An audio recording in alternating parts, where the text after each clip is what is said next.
কেউ বলছে যে এটা তো তোমাদের তৈরি করাই সরকার, তোমরাই তো ছাত্ররা কোথাও না কোথাও ডক্টর মোহাম্মদ ইউনূসকে নিয়োগ দিয়েছো, বা বাকি যারা উপদেষ্টা আছেন তাদের বেলায়ও তোমাদের পজিটিভ বক্তব্য ছিল, তো এখন তাদেরকে এভাবে অপমানমূলক শব্দ তোমরা কেন ব্যবহার করছো? তোমরা তো ভিন্ন ভাষায় কথা বলতে পারতে, কারণ তোমরা তো জাতির মেরুদণ্ড বা ছাত্র, তাই না? সবাই শিক্ষিত।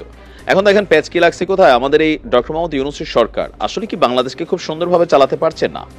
এখানে নানান লেকিংস আছে, একটা পরিবর্তিত প্রেক্ষাপটে তিনি ক্ষমতায় এসেছেন, আইন শৃঙ্খলা বাহিনীর চরম অবনতি অবস্থা বাংলাদেশে বিরাজ করছে, মাঠে আর্মি আছে, কিন্তু দৃশ্যত আর্মি অতীতে বিভিন্ন সময় যখন বাংলাদেশে মাঠে আর্মি ডিপ্লয়েড হয়েছে তখন বাংলাদেশ যেভাবে চলতো, হ্যাঁ, একটা অটোরিকশার মধ্যে বা একটা রিক্সার মধ্যে 3 জন যাত্রী উঠতে পারতো না, তো এই দৃশ্যগুলো কিন্তু এখন নেই।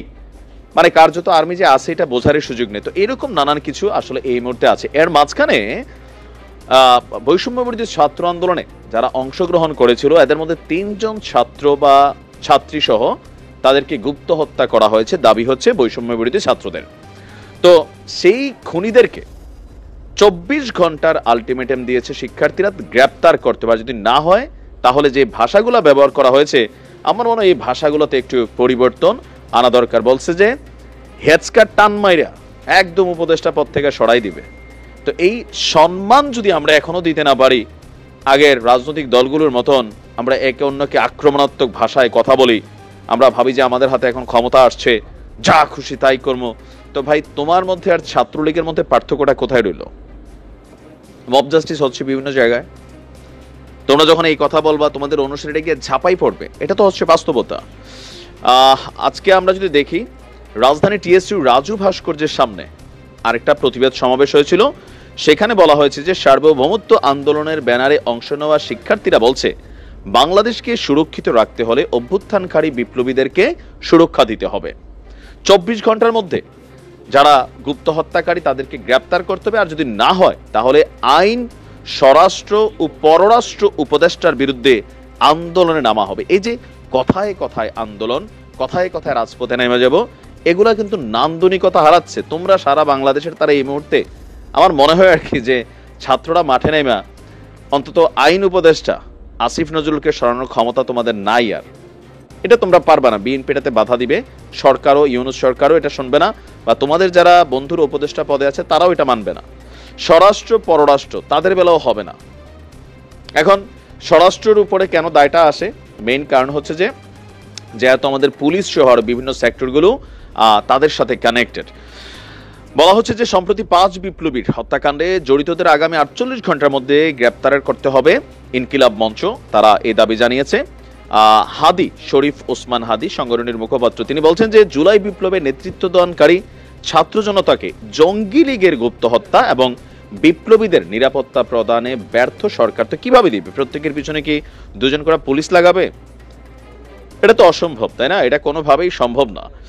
5 জন বিপ্লবীকে হত্যায় জড়িতদের শুধু গ্রেপ্তার নয়, অনতিবিলম্বে শাস্তি নিশ্চিত করতে হবে। আমরাও চাই যে কোনো খুনের বিচার ডাইরেক্ট ক্রসফায়ার ছাড়া, আমি মনে করি আর কোনো নাই, দরকার নাই, ডাইরেক্ট ক্রসফায়ার করে দিতে হবে, দৃষ্টান্তমূলক শাস্তি দিতে হবে। দাবি না মানলে আগামী রোববার একটা কর্মসূচি তারা ঘোষণা করেছে। তো এই কঠোর কর্মসূচির মধ্যে বিভিন্ন রাস্তা ব্লকের আরো বিভিন্ন কিছু কিন্তু এখানে আমরা দেখছি আপনার কানেক্টেড আছে। তো প্রশ্ন হচ্ছে যে এরকম ঘন ঘন আন্দোলন, কথায় কথায় এই উপদেষ্টার পদত্যাগ, হ্যাচকা টানে তাকে ফেলে দেওয়া, অমুককে নামাই দেওয়া, তমুককে সরাই দেওয়া, এই যে বিষয়টা আসলো, এটার সলিউশন কি হবে?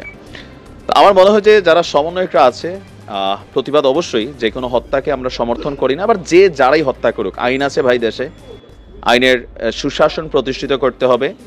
যাদেরকে হত্যা করা হয়েছে, তাদের যারা হত্যাকারী তাদেরকেও খুঁজে বের করে দৃষ্টান্তমূলক শাস্তির দাবি আমরাও জানাই। তবে আমার দাবিটা না মানলে আমি এটা করব, তো এরকম প্রত্যেকের দাবি আছে ভাই, এক একজন এক এক দাবি নিয়ে রাস্তায় নামছে, তো তাদের বিরুদ্ধে কোনো পুলিশ বাধা দিচ্ছে। এখন আমরা ছাত্র, আমরা লিড করছি, এই জন্য আমরা যেটা চাইবো এটাই হবে, আর অন্যদের দাবিগুলো ফ্যাক্ট হবে না। তো বৈষম্য তো এখানে চলে আসতেছে। আর উপদেষ্টারা যারা আছেন সম্মানিত মানুষ, তাদের ব্যাপারেও কথাবার্তা বলতে একটু সম্মান দিয়ে বলা উচিত। হ্যাচকা টাইম দিয়ে নামাই দিব, আমার কাছে মনে হয় এই ধরনের শব্দগুলোতে কোথাও না কোথাও আরেকটু মানে কি বলা হয়েছে, রেসপেক্টেবল ওয়ার্ড মেক শিওর করতে হবে, কারণ তারা প্রত্যেকেই তোমাদের শিক্ষক লেভেলের মানুষ প্লাস সম্মানিত মানুষ। তো তো ছাত্রদের আন্দোলন যৌক্তিক, যে যারা এই ঘটনাগুলোতে এই হত্যার শিকার হচ্ছেন, বাকিদের মনে ভয় হচ্ছে কোথাও না কোথাও। এমনি দিনরাত 24 ঘন্টা চোখ বন্ধ করলে ছাত্রলীগ যুবলীগ শেখ হাসিনার চেহারা ভাইসা ওঠে। আবার ছাত্ররা বলেও, বাস্তবতা এইটাও, আওয়ামী লীগ সুযোগ পাইলে ঘটনা ঘটাবে, কারণ একটা সাম্রাজ্য আপনি গুড়াই দিচ্ছেন, তাই না? যে কোনো ঘটনা ঘটাই দেওয়া সোজা, বাট আফটার দ্যাট আপনি এটাকে কিভাবে ট্যাকল দেবেন সেটা খুবই জরুরি। নিশ্চয়ই ছাত্রদের দাবি পূরণ হবে, আমরাও আশা করি। বাট ওই যে রাস্তাঘাট ব্লক করে বাবা আর এগুলা করো না, মানুষ বিরক্ত, গরিব মানুষ কাজ কারবার করতে পারে না, সাধারণ মানুষ এই জ্যামে ট্যামে, মানে বিশ্রী একটা অবস্থা। ভালো থাকবেন, আসসালামু আলাইকুম।